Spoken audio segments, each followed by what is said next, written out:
and gentlemen, good afternoon and welcome to the Land of Opportunities.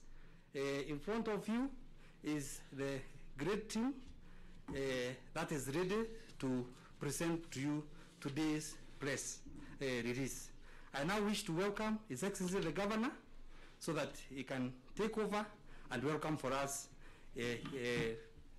our CS Honorable Mutahi Kagwe. Thank you. Asante sana Waziri.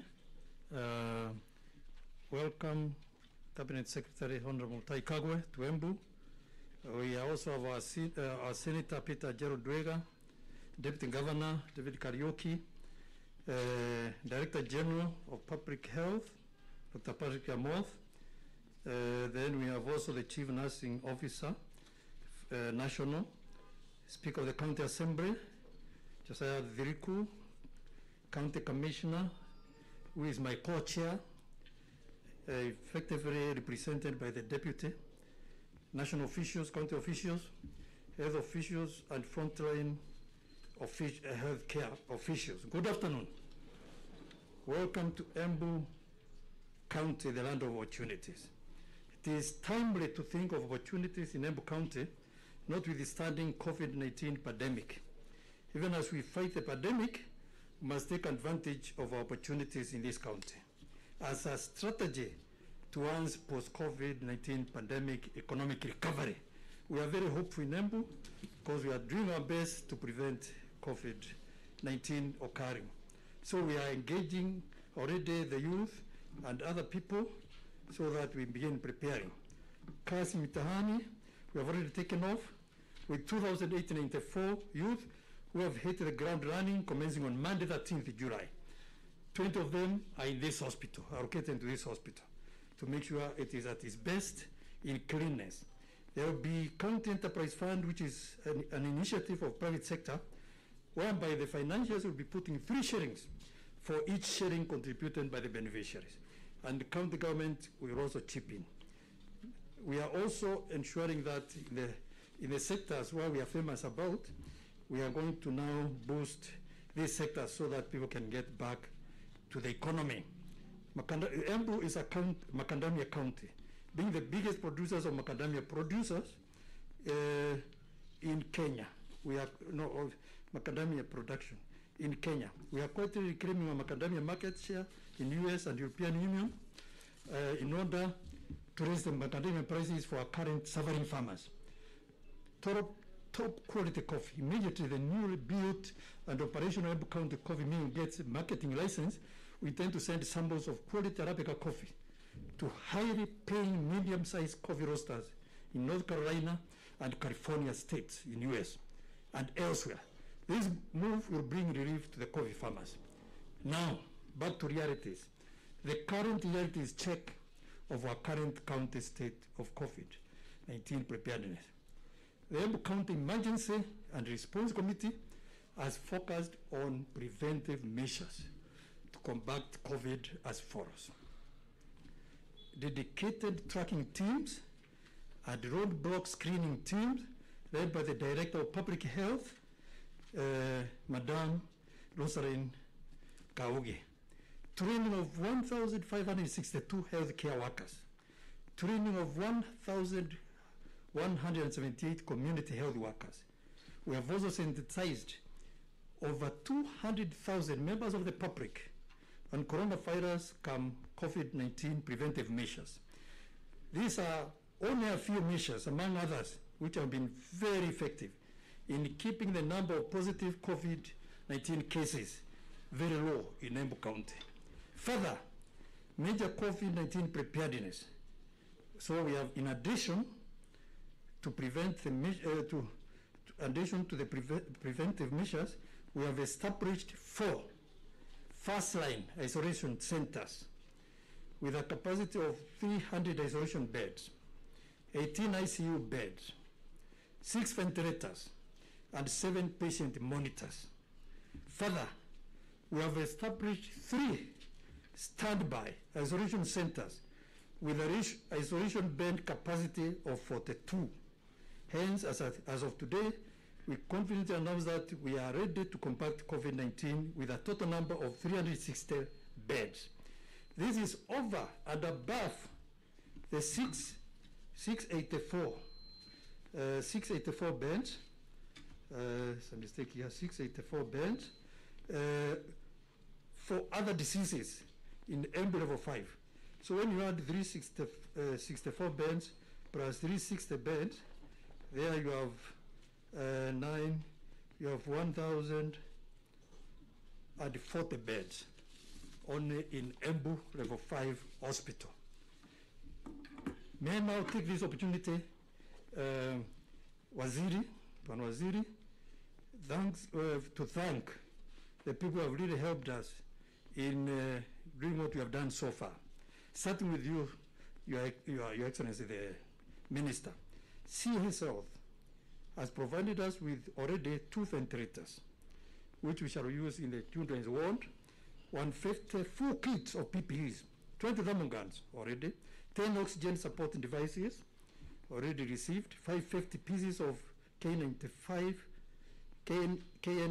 masks, 1,580 face shields, 400 protective gloves, 250 goggles, 50,000 shoe covers, allowance to frontline health workers of 48,465,000. So we are just working on those so that we can now give them the package.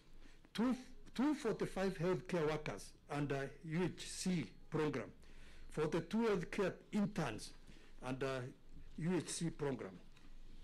Waziri, being blessed for your generosity. Family Bank, 14 ICU beds of 4 functions, 51 isolation beds, again from Family Bank, 51 drips. Then Cooperative Bank has also supplied us yesterday with 10 isolation beds, and we have just seen them. In conclusion, Waziri, let us remind ourselves that health safety is personal, individual responsibility. And hence, let us always remember to wash and sanitize our hands, wear masks, keep safe, social distance. Prevention is better than cure. Thank you and be blessed. Now I take the honor to welcome Waziri Mutahi Kagwe to address the nation. Karibu and welcome again, Waziri, to Embu County. Thank you. Thank you very much, Governor. Perhaps before I do so, I would like also to recognize that the Senator is here, and perhaps he can say something before I start. Senator Dwega. Governor. Wacha nikamate hii, labda ni baraka ya kona ingine. Waziri, first we want to thank you. My governor has already explained our position in Embu County.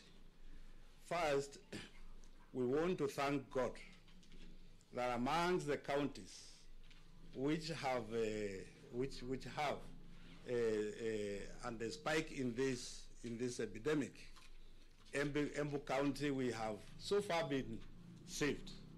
Indeed, having gone through the hospital and the isolation places that we've seen, no one in those isolation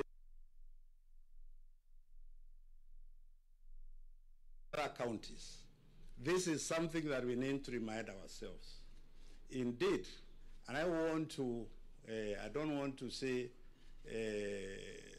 what you have always told the nation, but the truth is this: whenever we go outside this county to our markets and places, we are finding people who think that this COVID belongs to other places, not here. The only way that we'll be able to beat this epidemic, and I know this, Waziri, you have said many times, is for each one of us to imagine that this thing uko nayo wewe, and for you to imagine that the person next to you is going to infect you. Once we get to that reality, then we'll be able to fight this disease. Indeed, Waziri, and I'm happy Commissioner is here and you addressed it earlier. In this country, we have pockets of people who behave as if they don't belong to this world.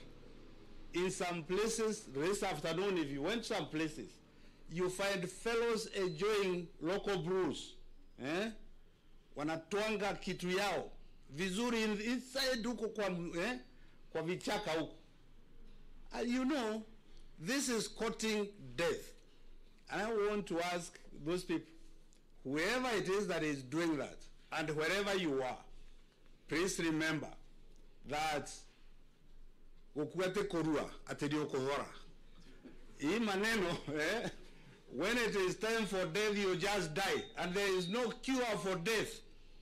So please watch out. We want to ask people, not just in this country, countrywide, that let us fight this thing. It is not enough to tell the president, open up, don't close. Open up, don't close. Now, when you are closed, we did very well. The day the thing was opened, now some of us who are beyond 40, those of us who are beyond 40, we are looking for holes to hide. Because you have seen, the thing has spiked all over, everywhere. Waziri, I want to request you that please let us have testing facilities in this place. Let us do that. We have had reports that most people in this country are asymptomatic. Maybe here, that might be the reality.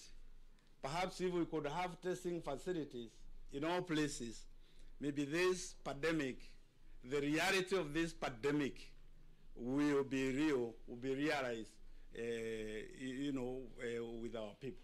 I want to thank you very much, Waziri. Thank you. Thank you very much, Senator. From the outset, let me just first say thank you to the Governor, Governor Martin Wambora, and to say it's a pleasure being here in Embu. It's not the first time for us. We have been here before. And I just want to say that your welcome is appreciated. We were very, very, very warmly welcomed here, and I want to thank you and your government for that.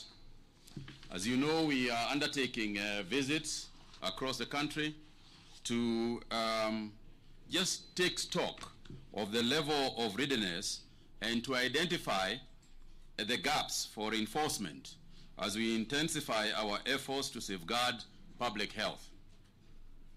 We cannot afford to rest on our achievements attained so far, as correctly put by Senator Peter Ndwega, because this disease is here with us, and it is spreading and ravaging our people in all the counties. This preparedness that we are looking for is essentially to invest in firefighting against the disease in the future. The activities of visiting and going around also give us an opportunity to motivate and encourage healthcare workers for their hard work as they handle the difficult assignments of fighting this virus. Fellow Kenyans, I'm very encouraged by the level of preparedness in most of the counties that we have visited so far. I must also acknowledge that not all counties are at the same level of readiness. Indeed, there are many who have met and surpassed the 300-bed isolation facilities that His Excellency President Uhuru Kenyatta mandated that we must have in each county as a minimum. Here in Embu, I'm very pleased to note that the county government, as has been explained by the governor, has already established over 360 beds in readiness for the management of COVID-19, and an additional 18 ICU beds. And indeed, not only are they ready, it's a great thing to see. It's just well done. And I want to congratulate the Embu people I want to congratulate you. I want to say hongera.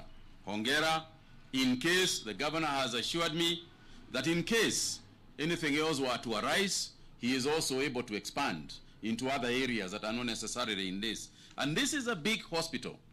You know, this is not a small hospital with over 1,000 beds, you know, inclusive. When you add all of them, you go almost to 1,000 beds, and that's a big job. And I want to thank you, Governor, because that care is not just for Embu County.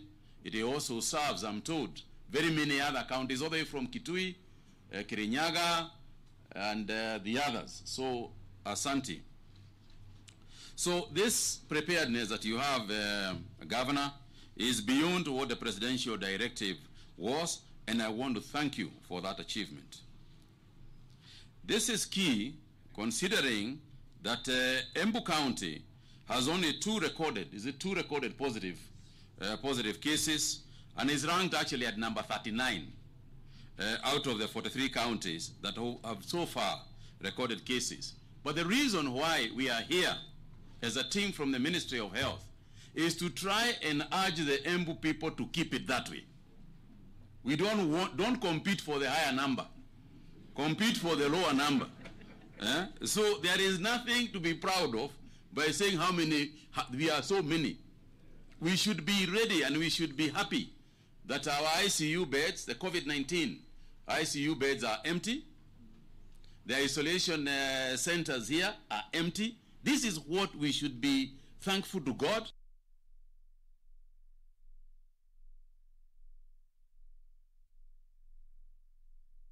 This is only because of the care and protection that has been there.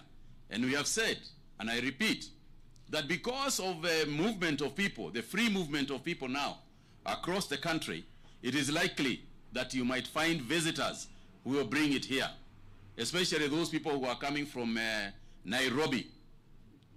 I come from Nairobi as well, but you can see I'm keeping my... Na mtu wa Nairobi, mwambie akae kama mimi. Akae akiweka nini? Akiweka social distance. Akikukaribia, mwambie arudi Nairobi. Lakini ikiwezekana sana, people in Nairobi should stay in Nairobi. You are not, the governor is not actually welcoming you here. So, kaeni huko tu. But as has been mentioned, the fact that you have got only that you had had only 2 cases, I am aware that there are 21 persons in quarantine at the moment, but we hope that these ones will also turn negative. But this situation can easily change. So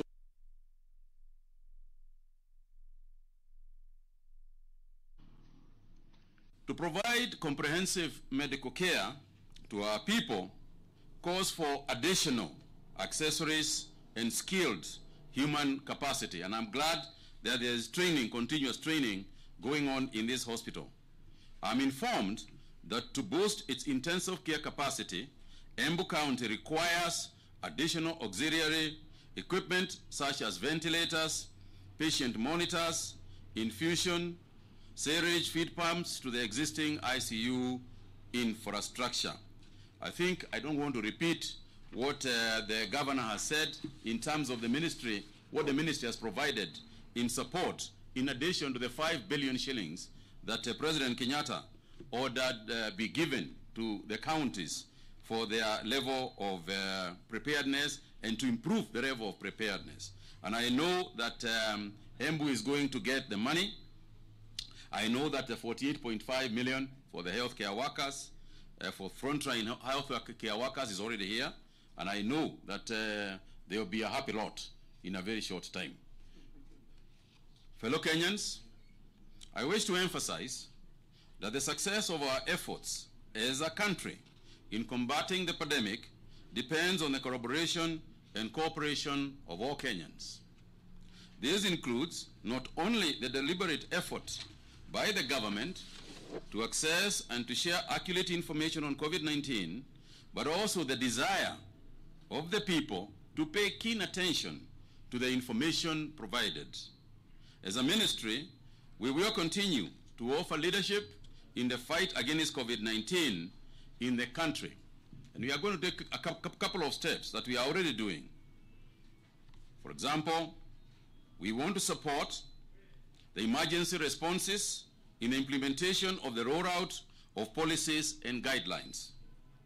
We want to support the monitoring and evaluating key action in public health, ensuring effectiveness and efficiency in achieving the stated strategic goals of the government to detect, contain, manage, and communicate properly on the status of COVID-19.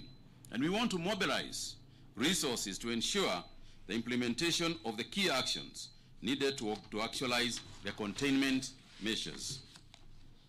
My brothers and sisters, as we have often stated, to control the spread of the virus in our communities, it calls for personal responsibility in observing the containment measures. And we cannot say this enough.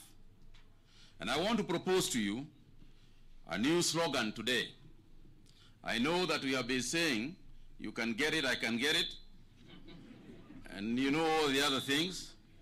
But today I want to propose another one. You save me, I save you. Wewe niokoe, na mimi nikuokoe. Let's save each other. This is what is called personal responsibility. Hiyo ndio kuchukua jukumu lako kiukamilifu na kumaliza hii virusi. Ukimwi isimulimaliza ama bado iko? I know it is there even in Embu, hata ukimwi iko, lakini nasungumza juu ya virusi. Hii virusi COVID-19. Kwa hivyo, you save me, I save you. If we agree that we are going to save each other, so that if I go too close to the governor, he can point at me and say, you save me, I will save you. All right? So you take the responsibility of saving your friend. Take the responsibility of saving your child. Take the responsibility of saving your mother. Take the responsibility of saving your father. Take the responsibility of saving your friend.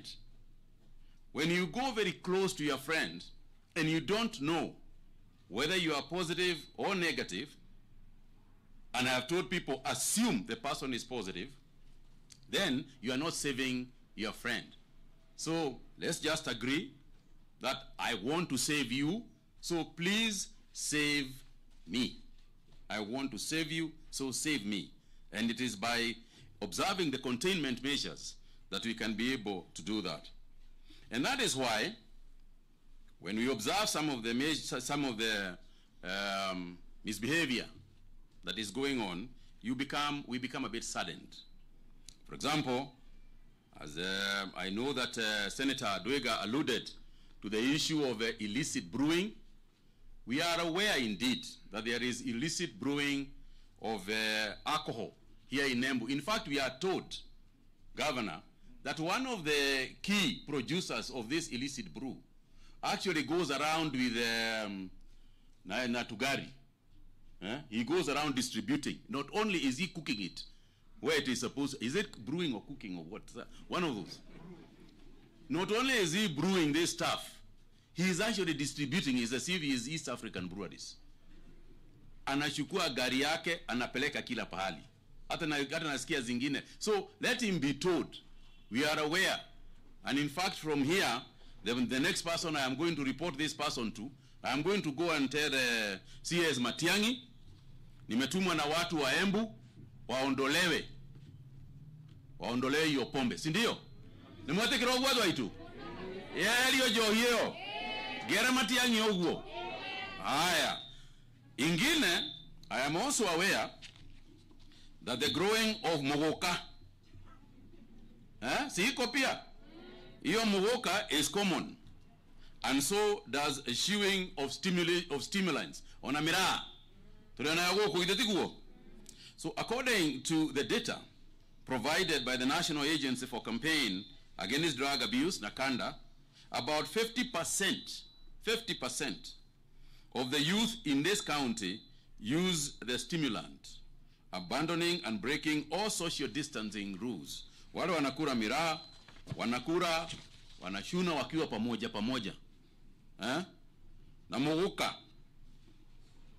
So I want to appeal to the partakers of muguka that you must embrace individual responsibility in protecting yourself. Onoko ni uliaga miraa. Ule miraa ugiprotectaga murato ucio muriaga nake miraa. Tondu mwangia kwimenyerera uliriaga miraa wi wiki. Tondu acio muriaga na miraa ni magukua. Si ndio? Uliriaga miraa wiki. Koguo wewe atu miraa twakui uikare hale agakona-ini na kioro ikerega kona karia kangi na kungihote karitigana na miraa. Lakini ikiwa ni lazima, keep your distance. And it is for that reason that I also want to mention that today we have hit one of the highest numbers that we expect to see in the country.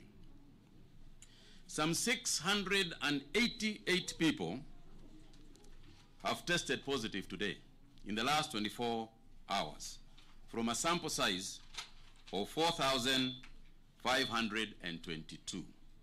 That's a large number, my friends. That's a big number. What it tells you is that the virus has really spread into the community, because most of these people are still in Nairobi, but additionally, we are also seeing new counties getting it. We now have 12,750 positive cases, with a cumulative total of 238,163. Again, Wenzangu, male, out of that number, 425 are men, while 263 are female. Age-wise, again, we have seen this trend continuing. A 7-month infant, while the oldest is 95. So Nairobi now is quite heavily infested. It leads the cumulative total of 7,298, followed by Mombasa at 1,812. Kiambu is third at 725. Tana River County now becomes the latest county to record a case, bringing now to 44 the total number of counties affected so far.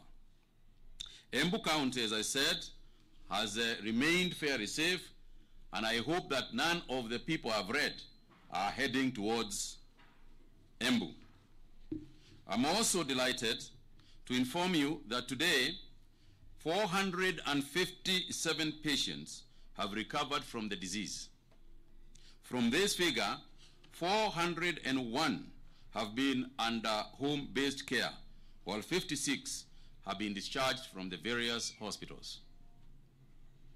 So the number of people now we have discharged out of the cases that I have mentioned, I've mentioned about the 12,000 cases, but it means therefore that 4,440 out of those cases have now been discharged. And I would like to thank the healthcare workers, because it is because of you that these people have been cured. However, on a sad note, we have also lost 3 patients due to the disease, and therefore to date, we have now lost 225 people to COVID-19.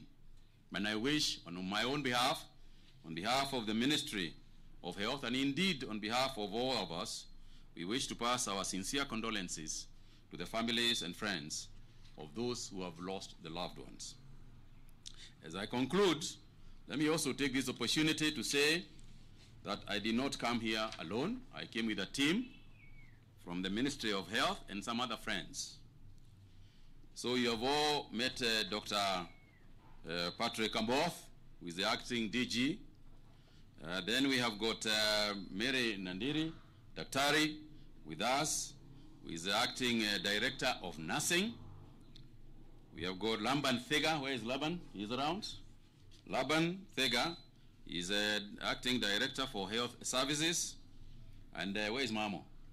Oh, Mamo, yes. And Mamo, head of the division of the National Public Health Laboratory Services, who are the people who actually do the samples. But in addition to those friends, and before I open the floor for the media to ask the questions, I have also accompanied by another friend whose name is Kawala Amina. I want to invite my friend here so that you can greet her and she can make a speech. Maybe you can bring down this. This is my friend Amina. Amina, please come here. Yeah, right there. And let's listen to her. Hi, my name is Haula Amina and I have a plan for coronavirus, and so that people can know that corona is not a joke, and I'm the voice of the little ones.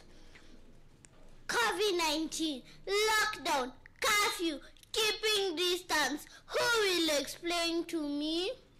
I'm not going to school. Mommy says no friends in the house, no going out, no greeting, no good night hugs, only wash your hands, wash your hands, wash your hands, wash your hands. Keep your distance, keep your distance, keep your distance. Stay home, stay home, stay home. Wear mask, wear mask, wear mask. Who will explain to me?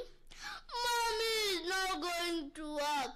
Always working on the computer. How now? Home is not job. She's not talking to me. Working. I watch my cartoons. I read my storybooks. I draw pictures. I enjoy.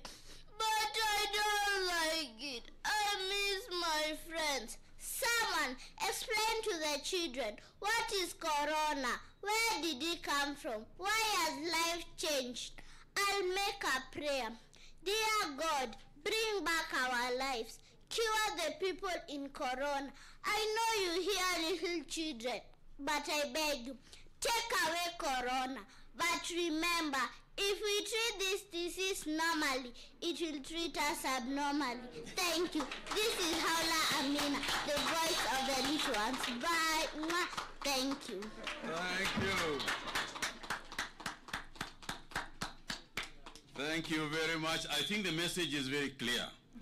And if Amina knows about this disease, then you should know about this disease. Thank you so much. Thank you, and God bless you. Let me now give an opportunity to the members of the Fourth Estate to raise one or two questions, and then we can call it a day.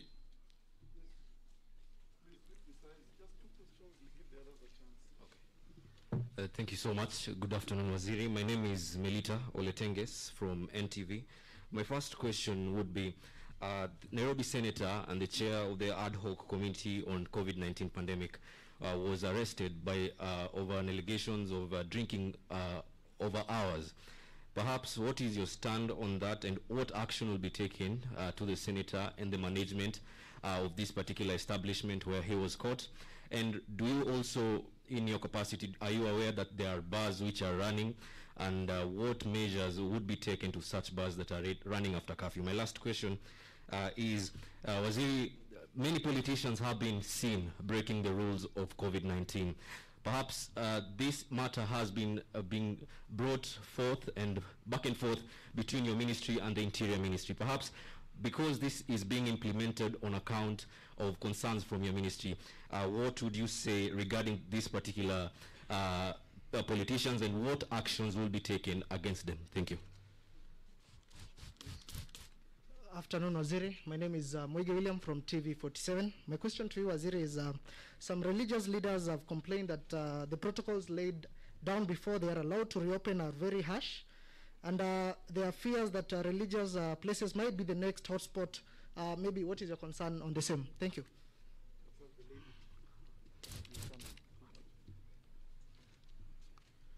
I'm Sarafina Roby from KBC. My question is in regards to the number of beds. You said that a number of counties have already met the required capacity. Perhaps what are the statistics?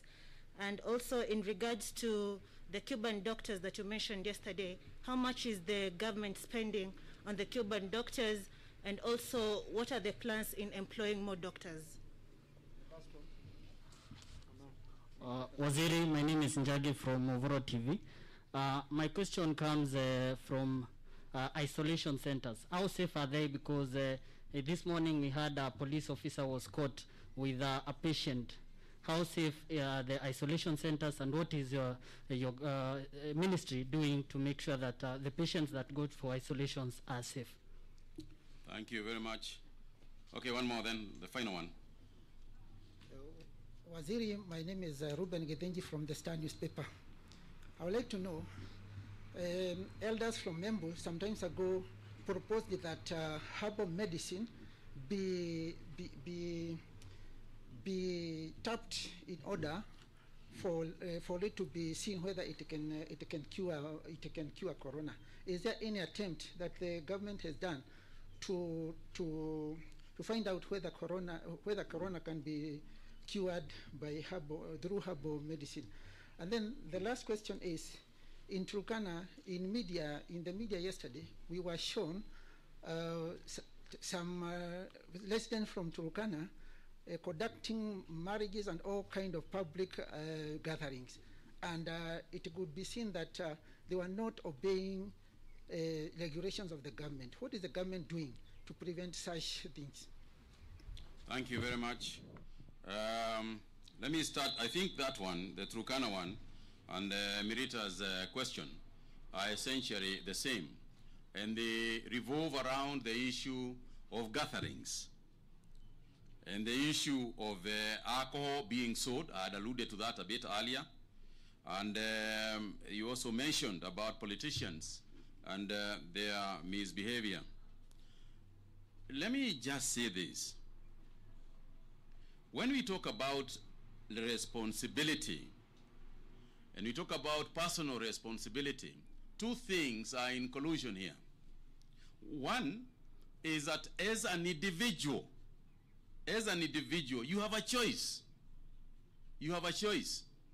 When you see a public gathering, or when you know that a politician has invited a public gathering, you have a choice of to go to that gathering or not to go to the gathering.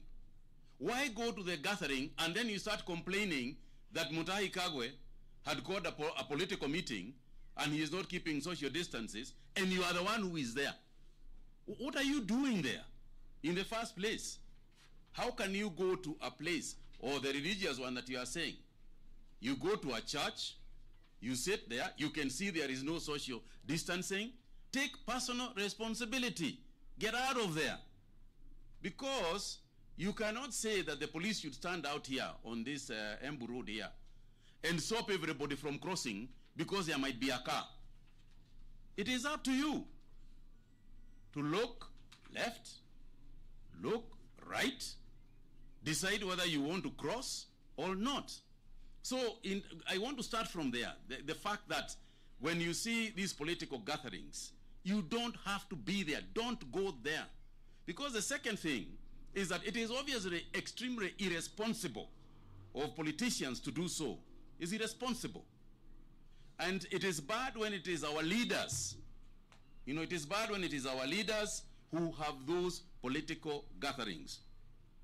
And I want to warn that people should be aware, and I guarantee you, if you go to those gatherings and you get infected, you will not see the politician who had asked you to go there. You will never see them. We have also known politicians who have actually caused infections to people and denied completely later that they are the ones or they were anywhere near COVID positive situations. We have seen it. So I urge the public, do not fall trap to going to political gatherings. Just don't go. If you all refuse to go, then politicians would be standing there speaking to themselves. And within no time at all, nobody would go. Nobody would call a meeting. They call a meeting because they know you are foolish enough to go. So if you stop and you become wiser, it won't happen. I am not condoning it. I am saying it is very irresponsible. It's annoying, really. But, and it's the same applies to the alcohol situation. And you are right, Mirita, that the Ministry of Health is not an enforcement agency. The role of the Ministry of Health is to point out, to say that you are not supposed to open a bar. Bars are not opened. So if somebody is opening the bar, and in fact we have also seen some people now pretending that theirs are restaurants, when as a matter of fact they are bars. So when it is those kind of activities that then force the government to take very stringent measures, the closure of those bars, we have closed quite a few in Nairobi, and we will continue to close those bars. And when we close them, there is no reopening. Because to reopen, you need a license. You need a health certificate. You need to be certified as a healthy place. So you'll not get a health certificate. So you're not open again. So why take a risk to kill people during this COVID-19 and in the process also be closed down? It is just plain foolish. And we hope that people are going to refuse to go to those bars. Because after all, as I said, it is a personal responsibility to enter that drinking den. Seraphine, you asked about, I think I have answered William's question in the process regarding religious hotspots. I think, remember, that the measures that you are talking about, the protocols, were developed by the religious committee itself. You know, we work together with them. We work together with our religious fraternity led by His Grace, Archbishop Muheria. We work together with his team to develop the protocols that you are talking about.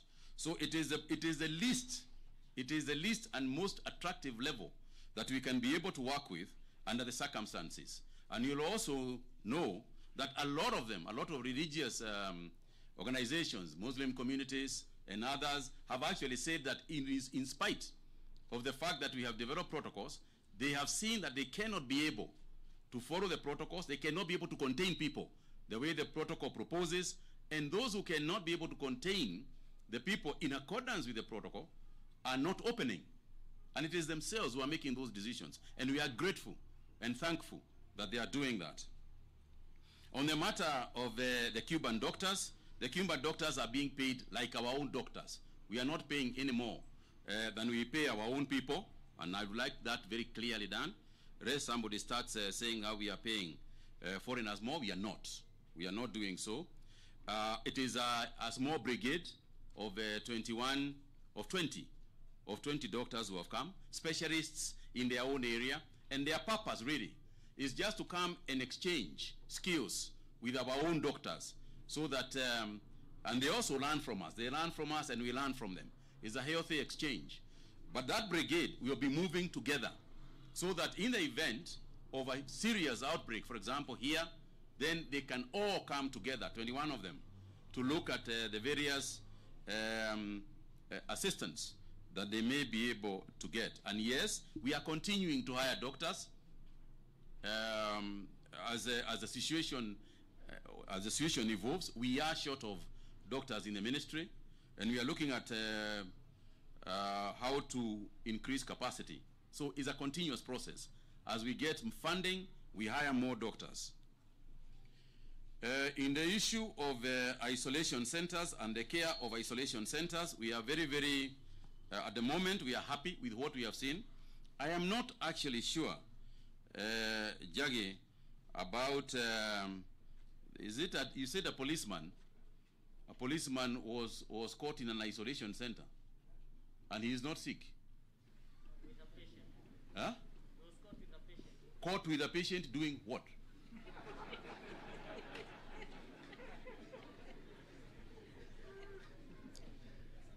Why would you be caught with somebody who is positive unless you are completely foolish? Anyway, I don't know what he was doing. You know, Jaggi, what he was doing. I don't. So I am unable to comment on his goings-ons. Githenji, you said that you asked about the issue of local materials for use to combat COVID-19. Again, there is nothing like that. As far as we can tell, so far, no vaccine and no cure has been discovered for COVID-19. And therefore, the rest of it is a trial and error. Maybe it can work. But I think that the best thing for them to do is to present it to the Ministry of Health for testing and otherwise, so that we can see whether it indeed works. So I want to stop there, and I want to ask Dr. Amoth to just say something very quickly about two things. One is to do with home isolation, that we want to really people to understand what home isolation is all about.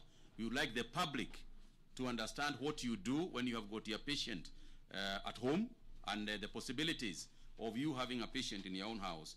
And perhaps also, at this moment, it is also good for us to mention to the people of Embu matters related to universal health care, and the fact that the government has put aside a substantial amount of money that we want to start giving NHIF cards to the people, the most vulnerable people, because going forward, UHC is going to be predicated on having a card, not just walking into a hospital, but everybody will be having a card that you can go with to a hospital.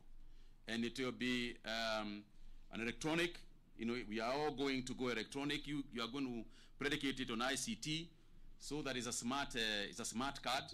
When you swipe your card, we will be able to know, even at NHIF, what has transpired, and your sickness, and so on and so forth. So maybe, Dr. Amoth, you might want to mention a little bit about those two things. Okay. Thank you, Waziri. Regarding home-based care, the WHO, World Health Organization, developed guidelines on home-based care for COVID-19, and this was premised on the fact that a majority of the patients all over the world were symptomatic, and therefore it is imperative that if you are positive and you are symptomatic, there's a possibility that you could be managed from home. Based on that, we took the WHO guidelines through the case management team at the Ministry of Health and the COVID-19 task force, customized home-based guidelines from WHO to suit our local needs. So what we require for home-based care, which are defined simply by, home-based care simply means taking care of somebody who is sick, but relatively stable in a home environment under the supervision of a trained healthcare worker. And there are very many advantages of practicing home-based care, because one, people recover best at home because the environment is familiar, the family that supports you, there with you, and you are at home in a situation where you don't feel like you're out of your normal settings. Based on that, we came up with these simple criteria. One, of course, you must have a positive COVID-19 test from a certified lab. Number two is that you must be asymptomatic. So if you have any symptoms of COVID-19 like cough, difficulty in breathing, or fever, you don't qualify for home-based care. Number three is that you must not have any coexisting medical condition like diabetes, hypertension, cancer, chronic kidney disease, and the like. Number four, you must have a space within your home where you can be able to isolate. It must be a well-ventilated room, separate from the rest of the other rooms. You must have a caregiver who will be able to provide you with support in terms of bringing you your food and all other supplies that you may require. Preferably, you should have separate toilet and bathroom facilities. Then we will be able to supply you with basic PPEs during your period of isolation, and a raft of very many other measures that are clearly articulated in the home-based guidelines, which we have shared with our counties both in English and Kiswahili, and we appeal to the counties to be able to have an abridged version of home-based care in a local dialect, because eventually, as we go towards home-based care, it will rest on the individual members of the household to provide that care. So we also have a rigorous monitoring and evaluation system to ensure that only those who fit that criteria go for home-based care. They are monitored throughout the 13-14 days period. Then we also have a referral link to the facilities in case somebody needs to move from home-based care to institutional care. This is because as at now 90% of our cases are asymptomatic.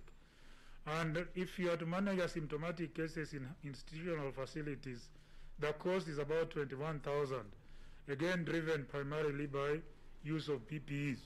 So we'll be saving a significant amount of money. Patients will also be recovering best in a home environment where they are more familiar. And we have practiced this before during the advent of HIV/AIDS, when we practiced home-based care successfully, to a point where now we are capable, the lessons that we have learned from there, quickly we can be able to deploy to home-based care for COVID-19. We are also training community health volunteers. So far we have trained more than 60,000 through an online module, and these are the frontline workers who are going to supervise home-based care and link people to the facilities in case they require to be moved from home-based care to institutional care. So Embu County will also, now that you don't have any cases, this is the best time to be able to train your people in preparation for in case there's a surge in the numbers. So far in general, our numbers, even though they are increasing, the healthcare system has responded in a very resilient manner. We are not being overwhelmed. As of today, we have 1,010 people admitted in our facilities throughout the country. Out of these, 40 are in ICU, 22 on ventilatory support, 15 requiring supplemental oxygen, and 3 on observation. And this trend has continued to obtain for the past 7 to 10 days. So as we count the days towards the proverbial 21 days after the lifting of the restriction in movement, we are so far happy, and if we continue this way, the healthcare system will be able to cope. Finally, in terms of UHC, of course, universal health coverage, which is premised on primary health care, is the way to go to deliver healthcare services, because it is cheap, it is affordable, it is within reach of the community. It is for this reason that this year the government has allocated Kenya shilling 6 billion for UHC, and they want to use this money to be able to cover the vulnerable, that is the people with disabilities, people with chronic conditions, people who are extremely poor or the indigent. And we are working with the counties to identify these people together, and then we'll be able to give them NHIF cards, to give them what is equal to or similar to the super cover that we have. And from that investment by the national government, Governor will plead with you that you match our contribution for Embu County. If we cover 20,000, maybe you can give us 10,000, or if you are gracious enough, you give us another 20,000. That way we'll journey together and ensure beyond COVID that our health system is much better and our health indicators improve. I thank you. Thank you very much. Thank you very much, Dr. Amoth. I think that was important information, particularly to the people of Embu County. I also want to take this opportunity to say that we have heard your cry of the equipment that you wanted from yourself and from your medical staff. I am aware that our brothers from Kemri were here, I think last week or the previous week, to look at the potential of the lab that you have got here, and to see whether we can work together to create a testing facility here in Embu. I know that there are a few things that are supposed to be corrected, so as soon as that is done, we will then move equipment so that we can start testing here in Embu. The second issue has got to do with your oxygen plant. You said that, and I saw it myself, it's a very small plant for the kind of demand that you have got here. Is only producing about 80 liters per minute. But as you are aware, Embu is earmarked for support through support for that facility through French government commitment that has been made, and therefore we are in the process of straightening that issue and working with them. I'm sure we can be able to assist initially with a plant, an oxygen plant that will produce 400 liters per minute. As we came here today, we also came with some goodies for you. I know that we have got some 4 more ventilators for you, and that's and also additionally 4 more patient monitors alongside other material that we have brought for you. And it is in recognition of the excellent work that is going on amongst the healthcare workers that we are enthused to support Embu. And I wish to appreciate the following members of staff of Embu for their exemplary performance and support of others. The first one, number 1, is Rosaline Kaugi. Rosaline, thank you very much. He is in charge of emergency. Maybe you better stand here so that the media can, you look at the media, face the media so they can see you. I think they much prefer to take your picture than mine. She is in charge of emergency and operations of COVID-19. She coordinates the county and 4 sub-county response teams. She further coordinates 37 multidisciplinary subcommittees on COVID-19 within the county on preventive services tirelessly. Thank you very, very much, Rosalind. The second one is Dr. Kwalib Ali Abdi. Daktari, medical officer, working in critical care department at Embu Level 5 Hospital. He is a trainer of trainers on COVID-19 and has been tirelessly involved in training of some 1,562 healthcare workers. And I can tell you, Abdi, that your passion comes through. Even when you are explaining to me about what is happening in the hospital, your passion comes through. Thank you very much for your help. The third one is Dr. Samson Ilewa. Where is Samson? The medical superintendent for Runyenjes Level 4 Hospital. And we appreciate Daktari, your dedication and commitment in management of COVID-19 suspected cases. He has so far successfully managed over 50 suspected cases. Asante sana, Daktari. Thank you very much. I also want to recognize Molly Jue. Where is Molly?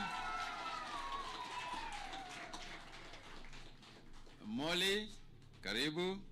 And Molly is a nursing officer in charge of Embu Level 5 Isolation Center for her effectiveness in managing the isolation center. Molly, thank you so much. She has successfully nursed 2 confirmed cases and 24 suspected cases. Thank you very much. Thank you very much. I also wish to recognize Derek Munene. Derek Munene, driver. He's an ambulance driver. Munene, asante sana. Munene is an ambulance driver in Embu Level 5 Hospital, and he took the response team to evacuate the very first case recorded in Embu County without fear, but I hope you had a mask on. He has, and so far you look good, so I'm sure you are all right. He has evacuated close to 1,000 suspected cases. Asante sana. Thank you very much, Munene. Thank you. And on that note, as these people work, let's also remember that we should not stigmatize. We should not stigmatize the people who are suspected, the people who are in quarantine facilities, or indeed the people who have turned positive.